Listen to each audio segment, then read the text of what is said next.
Tape is rolling. What kind of influences did you have when you were growing up in music? Well, I was really fortunate. I have a mom who was very sophisticated. I mean, in the true sense of the word. I don't mean walking around with your nose in the air. I mean that she had taught me when I was a little kid that the best way to get familiar with, well, actually, she used the word sophistication.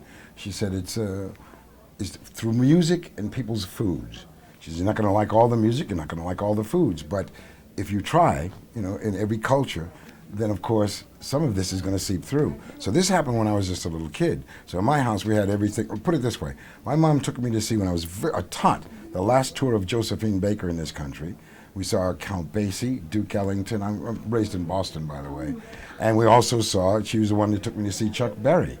So, and she's still cool because even when I got into rock and roll, she's seen the Hoodoo Tommy and Rod Stewart, and because they're all old friends, and Zeppelin, and so it's that diverse. And I had that everything from classical music, from Bach and Wagner, into B.B. King and those kind of people, Willie Dixon, stuff like that. Yeah. What do you think of the music today as opposed to when you were younger?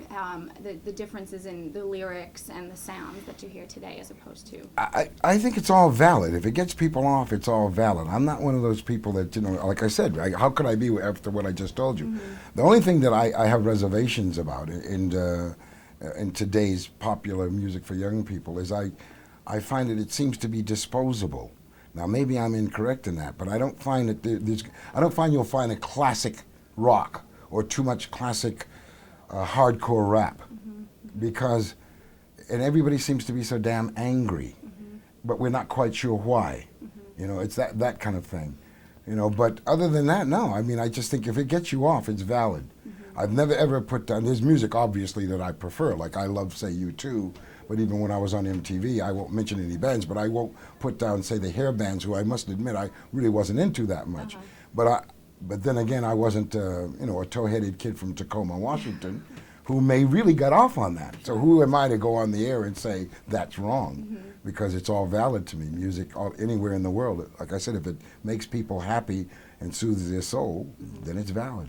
Well, there was always so much to write about in the 50s and the 60s, with all the different movements that were going on and the changes of the world. And we were pretty stagnant for a while, I think, through the 80s as far as, like, tragedies in America today. How do you feel about now? Do you think after September 11th that we will get more of that same, against the war, against fighting, or maybe for fighting or stuff like that? Do you think we'll get more in-depth lyrics as far as... I certainly do, but I don't know if it'll be just about that. I think it'll be about how the impact it's had on lives since then, on even how we treat each other. You've probably noticed. I see less road rage. I see less, all sorts of things. So yeah, I think in that sense you're going to find, and people start to not take themselves so damn seriously. I think you should always take what you do seriously, but not yourself so seriously, because life is seriously just a moment. It's just moments. It's all it is. The moment we're having right now, we should enjoy this, because it may or may not ever happen again. And I'm enjoying it very much. But I mean, but that's really it. I mean, it's just moments.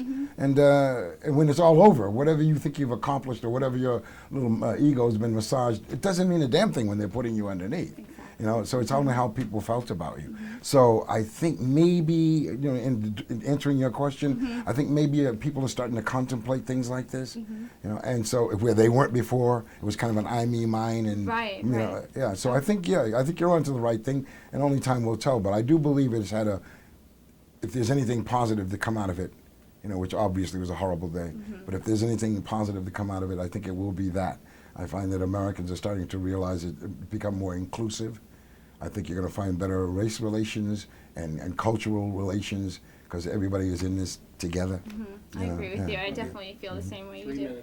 Okay. I have two more questions. One is... Alex, yes? where we have to wrap. Oh, we're done? We have 4 minutes. Oh, gosh. Okay.